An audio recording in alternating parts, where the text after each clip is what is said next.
Olá, queridos amigos, tudo bem? Mais uma vez o Senhor nos concede a grata oportunidade de estarmos aqui reunidos para continuarmos a estudar um assunto tão relevante, especialmente para esses últimos momentos, que é o estudo do livro da profecia a partir de Daniel e Apocalipse. Uma vez mais nós estamos aqui no estúdio, mas com pessoas nos prestigiando, não é não, Gabriel? Estava com saudade já? Eu vou fazer pergunta, lembra no sábado passado que eu falei que ia fazer pergunta, né? Então vamos ver se vocês estudaram durante a semana. Como nós vimos no estudo anterior, a igreja de Tiatira cobriu um período de 538 até 1798. Espero que vocês tenham gostado de ter assistido em dois idiomas, né? Porque nós estávamos fazendo a apresentação para o Zoom, então aproveitamos o tempo e por isso que foi gravado com a tradução para uma pregação ao vivo que aconteceu. Mas hoje nós vamos avançar para a igreja de Sardes. A igreja de Sardes significa, o nome Sardes significa o que restou. A pergunta seria, o que restou de quê? O que restou da reforma protestante. Eu gostaria de ler para vocês um texto do Grande Conflito, que está na página 385, para servir de introdução. Página 385. Diz o seguinte, página 385. Não se tem repetido o mesmo caso com quase todas as igrejas que se intitulam protestantes? Esta é uma pergunta feita baseada no contexto da apostasia das igrejas reformadas. Anglicano, presbiterianismo, wesleyanismo, metodismo, etc. Com o desaparecimento dos fundadores, dos que possuíam o verdadeiro espírito de reforma, seus descendentes põem-se na dianteira e dão novo molde à causa, embora se apeguem cegamente ao credo dos pais e se recusam a aceitar qualquer verdade além de que lhe foi dada a conhecer, os filhos dos reformadores se afastam grandemente do exemplo paterno de humildade, abnegação e renúncia do mundo. Assim, a primitiva simplicidade desapareceu. Um dilúvio de mundanismo invade a igreja e leva consigo seus costumes, práticas e ídolos. Eu quero refletir com vocês objetivamente nesta igreja, a igreja de Sardes, e esse texto é importante porque ele lança a ideia de que no período de Sardes, os membros acabaram se afastando da doutrina e da piedade dos seus pais. Quando nós olhamos para a igreja de Sardes, o texto diz no verso 1 que ela tinha nome de que estava viva, mas na verdade estava morta. Por quê? Porque eles se afastaram dos titames sobre os quais os seus movimentos foram construídos. Então, quando nós chegarmos, por exemplo, à igreja de Filadélfia, nós vamos perceber que foi necessário que Deus retirasse da igreja de Sardes todos os fiéis para constituir uma igreja pura, a qual sim estaria pronta para ver Jesus voltar nas nuvens dos céus. O Grande Conflito 401 diz: de todos os grandes movimentos religiosos, desde os dias dos apóstolos, nenhum foi mais livre de imperfeições humanas e dos enganos de Satanás do que o movimento do outono de 1844. Então foi o movimento mais puro desde os apóstolos. Agora, por que foi puro? Porque os que constituíram a igreja de Filadélfia foram todos os fiéis que estavam presentes nas diferentes denominações. Por exemplo, Ellen White veio de qual denominação? Do metodismo. Guilherme Miller, ele era um batista. Tiago White, da Conexão Cristã, e assim sucessivamente. Então, quando nós olhamos para a igreja de Sardes, Aninha, nós vamos ver um período em que a igreja de Deus era representada por diferentes denominações. Denominações que surgiram durante os 1260 anos e que avançaram para além de 1798. No entanto, quando chegamos ao período de Sardes, essas igrejas afundaram, naufragaram. E quando chegamos a 1833, o início do movimento milerita, era necessário que Deus pescasse num alto clamor, como diz o Evangelismo, página 84 a 85, pescasse todos os fiéis destas denominações e formasse um corpo de crentes purificados. Então esse é o transfundo da igreja de Sardes. Uma igreja forte, poderosa, mas que agora só tinha o quê? Só tinha nome. Mas realmente a realidade da piedade vivida pelos seus pais não eram mais presentes. Então, capítulo 3, verso 1 diz: ao anjo da igreja que está em Sardes, escreve. Sardes, 1798, final da profecia dos 1260 anos, até 1833, quando, segundo o grande conflito, Miller recebe as suas credenciais para pregar. Isto diz o que tem os 7 Espíritos de Deus e as 7 estrelas. Conheço as tuas obras, que tem nomes de que vive, mas está morto. Especialmente a parte final desse versículo é muito relevante para os nossos dias. Porque o que é ser vivo, ter nome de que está vivo, mas está morto? O capítulo 3, verso 9 diz: eis que eu farei os das sinagogas de Satanás, aos que se dizem judeus, mas não são. Então, ter um nome de que está vivo, mas está morto, é justamente quando a nossa vida não corrobora com a nossa religião. É quando eu professo uma coisa que na prática não é uma realidade na minha vida.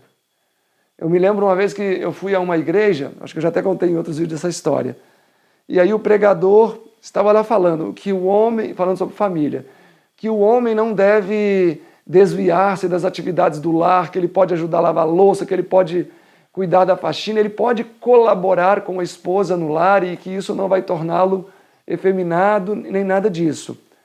E aí tinha 2 pessoas na frente, Gabriel, 2 jovens senhoras conversando, cochichando uma com a outra. Eu pensei, o que essas mulheres estão cochichando?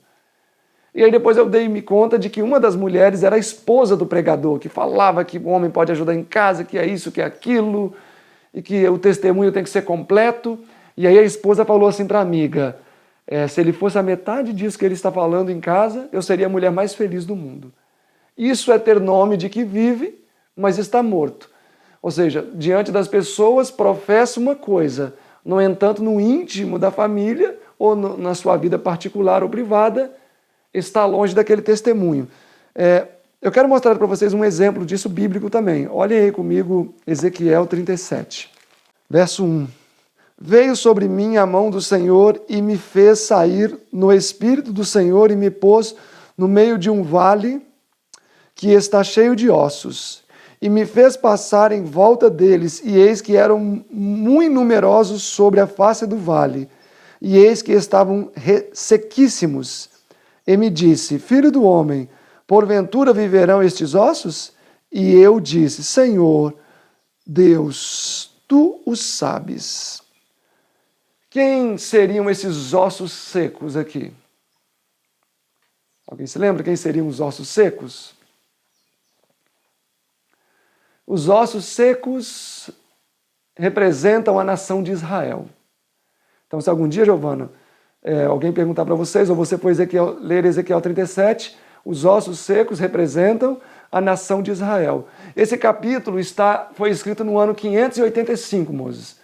Se foi escrito no ano 585, justamente foi um ano depois da destruição de Jerusalém, que aconteceu no ano 586. Quando nós olhamos o livro de Ezequiel, especialmente o capítulo 8 e alguns que corroboram com a ideia ali presente, nós vamos perceber que Israel estava vivendo uma vida depravada. Segundo Jeremias, capítulo 1, até os filhos, capítulo 7, até os filhos eles estavam sacrificando para falsos deuses. No entanto, eles diziam o quê? Jeremias 7,4, templo do Senhor, templo do Senhor, templo do Senhor é esse, nenhum mal nos acontecerá. Ou Miqueias 3,11, não está o Senhor no meio de nós? Nenhum mal vai nos acontecer. Então eles tinham nome de que estavam vivos, mas na verdade estavam mortos. Era um vale de ossos secos, sem vida. Então Israel, sim, era a igreja de Deus. Era, de fato, os guardadores dos oráculos divinos, a menina dos olhos de Deus, como diz Zacarias. Mas estavam longe de viver a piedade que professavam. E o resultado foi que Deus permitiu em 586 que eles fossem totalmente destruídos. Quem destruiu Jerusalém no ano 586, crianças? Não, no ano 586 foi Babilônia. E no ano 70, Roma. No ano 70 foi Roma. Então eles tinham um nome de que viviam, mas na verdade não passavam de um vale de ossos secos. E quanto que isso é real hoje, né? Quando a nossa vida é desvinculada daquilo que cremos ou ensinamos, não passamos de um vale de ossos secos. Capítulo 3 de Apocalipse, versículo 2. Ser vigilante e confirma os restantes. Uma pergunta, interpretem para mim os restantes aqui. O remanescente. Vamos dar nome a esses restantes aqui, pelo menos alguns. Ellen White, a família, Samuel Snow, José Bates, Guilherme Miller. Então, quem era o restante fiel dentro da igreja de Sardes? Acompanhe o raciocínio, tá, Gabriel? Não é difícil não, vamos acompanhar o raciocínio. Quem era o restante dentro da igreja de Sardes? Aqueles que foram chamados e formaram a igreja de Filadélfia. Então, crianças, quando vocês olham para a igreja de Filadélfia, ok? Que é a igreja milerita, eu sei que a mente de vocês é boa, então vai guardando as informações, que é a igreja dos mileritas, todos aqueles fiéis que constituíram aquela igreja, número de quantos? Vocês se lembram? Número de quantos? Quantos, mais ou menos? 50 mil, Rafa. Primeiro, História da Redenção, 365. A proclamação caiu, Babilônia, foi dada no verão de 44. E como resultado, cerca de 50 mil abandonaram as suas igrejas. Então, quantas pessoas constituíram na época de maneira mais central a igreja de Filadélfia? 50 mil. Os fiéis de Filadélfia foram resgatados de qual igreja? Da igreja de Sardes. Ok? Ser vigilante e confirma os restantes. A igreja, os fiéis dentro da igreja de Sardes, que estão para morrer, porque não achei as suas obras perfeitas diante de Deus. Então, as obras da igreja de Sardes não eram perfeitas diante de Deus. Lembra-te, pois, do que tens recebido. O que a igreja de Sardes tinha recebido de maneira abundante? Muita luz. Nesse período, Deus levantou muitos homens para trazer à tona doutrinas. Por exemplo, os batistas ressuscitaram qual doutrina? O batismo por imersão. John Wesley, com o metodismo. Santificação. E assim por diante. Muitos outros homens foram levantados, os quais reviveram doutrinas que eram o cerne da igreja primitiva, mas que haviam morrido. Que essas doutrinas haviam morrido. Lembra-te, pois, do que tens recebido e ouvido, e guarda-o, e arrepende-te, e se não vigiares, virei sobre ti como um ladrão, e não saberás a hora que sobre ti virei. Ok. Quando a Bíblia diz que Jesus vem como um ladrão, o que a Bíblia está dizendo aqui? O que seria a vinda de Cristo como um ladrão? De repente. E quando isso aqui se cumpriu? Ou quando isso aqui se cumprirá? Jesus vir como um ladrão, neste caso aqui no verso 3. Foi dito quando ele se levantar, fechamento da porta da graça. Por isso que é importante nós estudarmos cada expressão, porque essa expressão aparece em outros lugares, que Jesus vem como um ladrão. E, por exemplo, quando ele fala em Apocalipse, em outro lugar, que ele virá como um ladrão, ele fala sobre realmente, Moisés, o fechamento da porta da graça. Mas agora aqui fala que sobre ti virei como ladrão e não sabes a hora. Aí o verso 5 já vai lançar luz sobre quando isso aconteceria. O que vencer será vestido de vestes brancas e de maneira nenhuma riscarei o seu nome do livro da vida. Juízo investigativo. Então, quando que Jesus viria como um ladrão sobre a igreja de Sardes? No dia 22 de outubro de 1844. Por que ele viria como um ladrão sobre a igreja de Sardes? Porque a igreja de Sardes não aceitou a mensagem da hora do juízo, não aceitou a primeira e segunda mensagem angélica Então, naturalmente, quando Jesus passou para o Santíssimo, o que aconteceu com aqueles que ainda estavam no Santo? Permaneceram em trevas. Então, a hora que ele viria como ladrão justamente seria 22 de outubro de 1844. Voltamos ao raciocínio. Lembra-te, pois, do que tens recebido e ouvido. Eu quero ler para vocês o Desejado, página 322, um texto importante sobre esse assunto de rejeição de luz. Diz assim: não é Deus que cega os homens, página 322 do Desejado, ou lhes endurece o coração. O Senhor envia luz para lhes abrir os olhos, para lhes corrigir os erros e guiá-los por veredas seguras. Mas é pela rejeição da luz que os olhos cegam e o coração se endurece. Por isso que é perigoso nós pleitearmos, quando Deus nos dá luz de alguma coisa, de algo que precisa ser corrigido na nossa vida, e nós ficamos postergando. O que vai acontecendo? As nossas percepções vão ficando cada vez mais sensíveis. E aquilo que é um erro passa a não ser enxergado mais como, mas não é tão errado assim. Não é também esse problema todo. E o resultado é que aquilo que é um erro acaba tornando-se normal, comum. Por quê? Porque os olhos foram cegados e os corações endurecidos. Muitas vezes o processo é gradual e praticamente imperceptível. Então isso aqui é muito sério, muito sério. O texto diz que o endurecimento do coração é gradual e imperceptível. E quantas vezes talvez nós já estamos caindo em erros antigos nesse processo e agora talvez não adianta falar mais porque o coração já se endureceu. A luz chega até a alma por meio da palavra, dos servos e do Espírito Santo. Então, como que Deus comunica luz e nos adverte quanto aos nossos erros, crianças? Por quais meios? Pela palavra, pelos seus servos e pelo Espírito Santo. Mas quando um raio de luz é rejeitado, dá-se então um parcial entorpecimento das percepções espirituais. E a segunda revelação da luz já vai ser discernida menos claramente. Aumenta-se as trevas, até que se faz noite negra sobre a alma. Assim aconteceu com a nação judaica. Esse texto é terrível, terrível, terrível. Grande Conflito 377. Quero ler também o Grande Conflito 377. 377.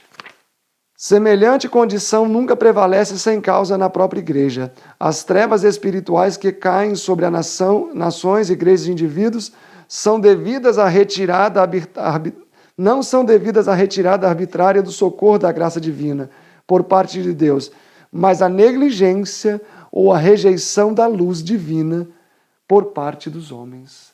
Então, o que causa trevas, o que causa negror, apostasia, é a rejeição de luz. Então, eu gostaria nesse momento, amigos, de realmente instar com vocês, porque o assunto da rejeição de luz é um assunto muito delicado. Vocês se recordam quando Deus disse para Acã, na verdade para Israel, que não deveriam trazer objetos de Jericó, e Acã trouxe? Ele entrou num processo gradual de rejeição de luz. Separa-me, disse o Senhor, a tribo, era a tribo de Acã. Lá em Josué capítulo 7, né? E Acã não confessou o seu pecado. Separa-me a linhagem do príncipe tal, era a linhagem de Acã. Separa a família tal, era a família de Acã. Separa-me a casa tal, era a casa de Acã. Um passo preparou o caminho para uma segunda rejeição, uma terceira rejeição, e quando Acã declarou com os seus lábios, pequei, pois eu desobedeci a Deus, já foram palavras oriundas de lábios tocados pelo remorso, não mais pela obra do Espírito Santo. Então, quando Deus fala, por mais que seja incoerente ou eu não entenda, o que é que eu faço? Obedeço. Tocar na madeira é pecado, Moses? Tocar na madeira? Não, né? Mas quando Deus disse para não tocar na arca que era de madeira, o que aconteceu com Uzá quando ele tocou? Morreu. Então nós não devemos questionar se Deus está certo ou se Deus está errado. Quando Deus fala alguma coisa, é luz sendo compartilhada com o seu povo. E o que nós fazemos com esta luz? A abraçamos e aplicamos sem nenhuma tardança ou sem nenhuma demora. Eu me recordo até da história de 1 Reis, capítulo 13, o profeta sem nome. Deus chama aquele homem de Deus mais de 20 vezes naquele capítulo. E Deus disse para o profeta sem nome, você vai, que era um homem de Deus, você vai para Samaria, profetiza, mas você não deve comer e não deve beber e nem voltar pelo mesmo caminho. Ele foi, comeu, bebeu e voltou pelo mesmo caminho. E qual foi o resultado disso? Ele pereceu. Não só a morte física, porque um leão o tragou, mas a morte eterna. Então nós não devemos contemporizar de maneira negligente com a luz que Deus tem permitido brilhar no nosso entendimento. Porque quando Deus nos dá luz é para que ela seja acariciada e vivida. E isto não estava acontecendo com a igreja de Sardes. Deus levantou vários homens com mensagens especiais. Se todos estes homens tivessem se unido, eles teriam unido todas aquelas denominações, eles teriam agora um escopo pleno de verdades e certamente não teria havido a necessidade da igreja de Filadélfia, por exemplo. Mas houve a necessidade da igreja de Filadélfia por quê?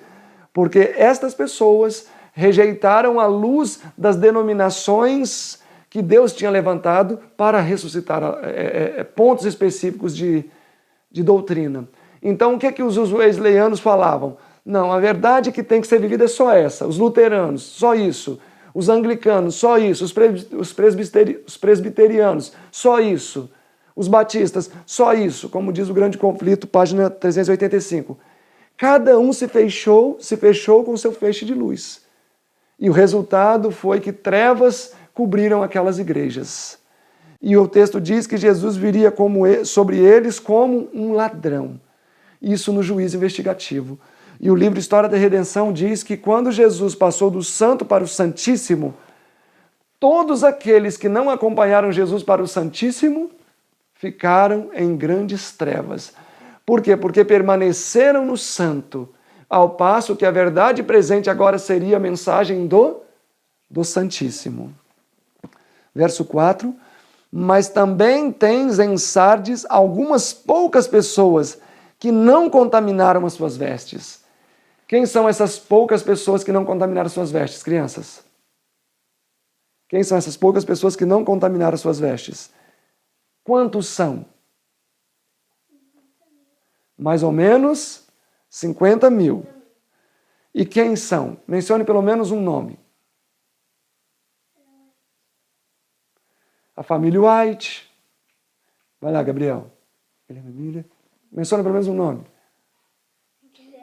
Guilherme Miller, muito bom. E você, Giovana? Tiago White, muito bom, exatamente. Algumas poucas pessoas não contaminaram as suas vestes, e comigo andarão vestidas de branco, porquanto são dignas disso. Todo texto ele lança uma luz interessante, né? Então, por exemplo, para uma pessoa ser digna de andar com Deus, segundo esse texto, deve fazer o quê? Não contaminar as suas vestes. O que é veste aqui na Bíblia? O que representa as vestes? O caráter. Então, uma pessoa, para ser digna de andar com Deus, o que é que ela não pode contaminar? O caráter. O caráter tem que ser incontaminado. Verso 5, olhem comigo. O que vencer será vestido de vestes brancas, e de maneira nenhuma riscarei o seu nome do livro da vida, e confessarei o seu nome diante do meu Pai e diante dos santos anjos. Esse texto aqui é maravilhoso. Deixem aberto aqui, olhem Lucas 12 comigo. Lucas capítulo 12. Lucas 12. Esse texto de Lucas 12, toda vez que eu leio, me dá um pesar no coração de como nós precisamos exaltar a Cristo o tempo todo, especialmente na nossa vida. Lucas 12, versículo 8, diz assim: Eu digo-vos que todo aquele que me confessar diante dos homens, também o Filho do Homem o confessará diante dos anjos de Deus. Mas quem me negar diante dos homens, será negado também diante dos anjos de Deus.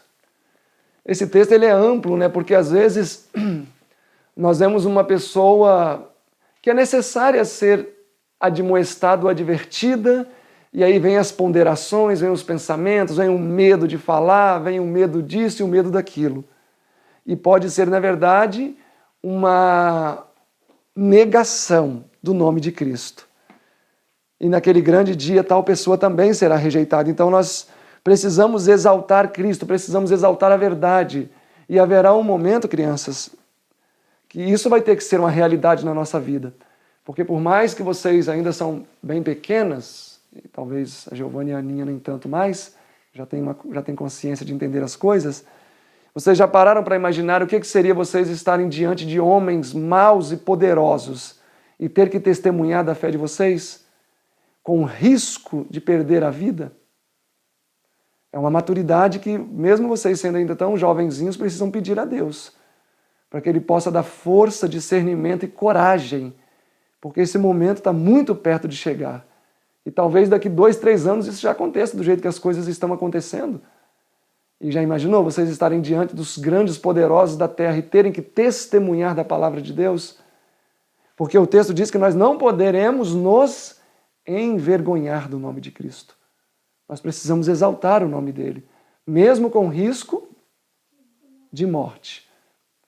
Então vocês têm que sempre pedir a Deus essa coragem, esta força, para quando tiver que ser dado esse espetáculo diante do universo, igual na Idade Média acontecia, que vocês possam praticá-lo.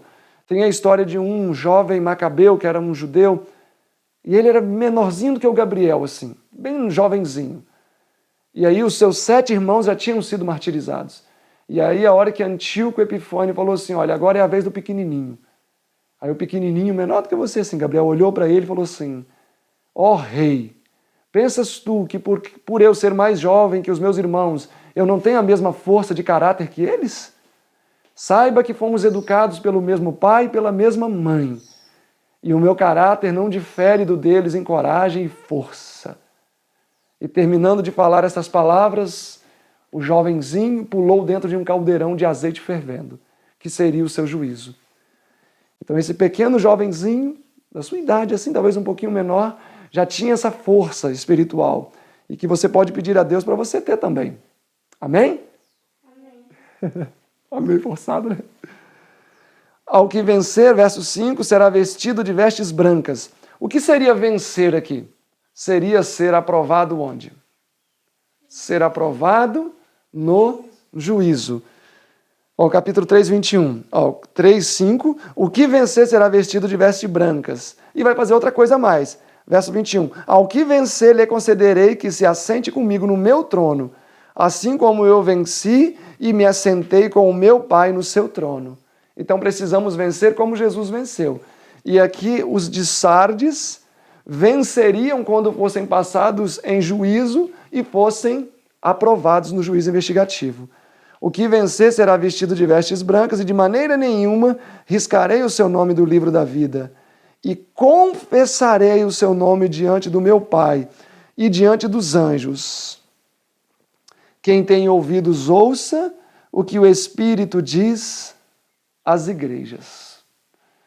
Esta é a igreja de Sardes, uma igreja que desfrutou de grandes privilégios, porque elas receberam um escopo de luz especial dada por grandes homens, John Wesley, o irmão dele, que eu me esqueci o nome, outros homens, por exemplo, igual o Irving, e aí teve outros personagens importantes que foram utilizados por Deus para suscitar ensinamentos importantes, mas cada um se fechou no seu pensamento e por causa disso foram rejeitados. E o resultado foi que esta igreja foi a primeira a ouvir o seguinte clamor: sai dela, povo meu. Porque a irmã White diz assim no livro Evangelismo: se referindo a esse período. Evangelismo 84. Tenho estado a pensar como costumava ser quando o alto clamor da mensagem do primeiro anjo se fez ouvir em Portland, na cidade de Boston. Então, no período da igreja de Sardes, o que aconteceu? Aconteceu o primeiro sai dela, povo meu. Por quê? Porque Deus tinha uma mensagem especial para dar para o povo. A mensagem do juízo investigativo, a importante doutrina do sábado, reforma educacional, reforma alimentar, reforma do vestuário, reforma no estilo de vida. E Deus viu que a igreja de Sardes não poderia cumprir esse papel. E aí o que ele fez? Ele deu um alto clamor em todas as igrejas protestantes daquela época e pegou todos aqueles fiéis e formou um corpo de crentes que sim, foi um corpo de crentes triunfantes. Na verdade, hoje nós vivemos no período da igreja de Laodiceia. No entanto, a igreja que vai ser trasladada é aquela igreja que desenvolver a piedade e a qualidade de caráter que desenvolveu a igreja de Filadélfia. Amor fraternal. A igreja de Filadélfia, Deus fala que a ama e todos vão ver que eu te amo. E para a igreja de Filadélfia não tem reprovação, porque ela foi constituída por pessoas que haviam lavado as suas vestes no sangue do Cordeiro e não haviam se contaminado com as corrupções desse mundo. Nós vamos então encerrar aqui e no nosso próximo encontro nós vamos avaliar então esta maravilhosa igreja. O melhor período de todas as igrejas, porque como nós lemos ali no Grande Conflito, página 401, nenhuma das igrejas foi mais livre de imperfeição humana do que a igreja de Filadélfia. Então que Deus nos ajude a voltar ao estado desta igreja, para assim estarmos preparados para a trasladação.